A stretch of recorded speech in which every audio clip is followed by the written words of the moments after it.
I am a practicing professional architect. When I set up my practice about 3.5 years ago, I did so with the intention of exploring design from outside of the traditional boundaries of architecture practice.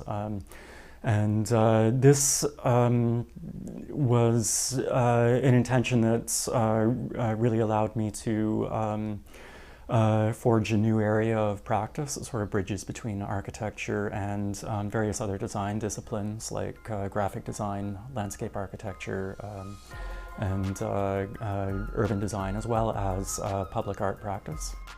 Well, the theme of the artwork itself, this was put out by the city in the RFP that all of the artists responded to. The theme was community. And community is a very broad and very diverse and often quite a fractured idea. We created a piece that was made out of mirror. It is very literally a reflection of the community of people who will be coming in and passing through this lobby. You know, this piece was really inspired in many ways by the Sark building itself, which is a very contemporary piece of architecture. It's also what we call a green building. It's a building that is designed to have low energy use and to be a building that performs at a very high level from an environmental perspective. These are things that are quite interesting to me as an architect. There are approximately 1,800 pieces which are mounted on, articulated on hinges, which are driven by bimetallic strips. Those of you who have an old thermostat in your house, this is the little coily bit in there that switches the thermostat on and off. We're going to be using those to cause these little mirrors to move. Now the movement's going to be quite subtle as the air temperature in the lobby fluctuates throughout the day. So there's going to be a little bit of movement in the piece to create somewhat of a dynamic experience.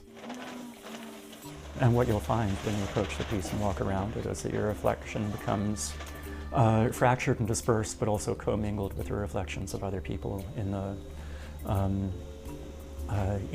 lobby at the time. John Ralston Saul came up with this interesting idea of the ethical imagination, which you may have come across. It's a notion that imagination is not this kind of superfluous emotional state. It's not this kind of purposeless, whimsical, childish, creative thing, but actually the imagination is something that's absolutely instrumental in the way that our societies hold themselves together. It's a glue that bonds us together. The imagination is what allows me to imagine your circumstances and your situation.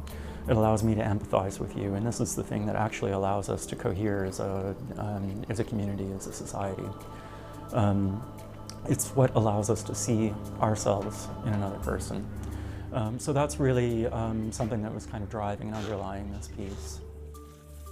Mark really has had a really interesting creative design here, and it's one that I think is going to lend itself really well to this building. This has never been done anywhere to my knowledge. I've certainly never done one of these before, and as far as I know, nobody else in the world has either. So this is a piece that is one of a kind. It's entirely unique to Nanaimo. Ready or not? I mean, the piece is, in many respects, a little like a funhouse mirror, because it is going to distort their reflections. It's going to mix them up. It's going to create, I think, quite an intriguing and interesting experience for people.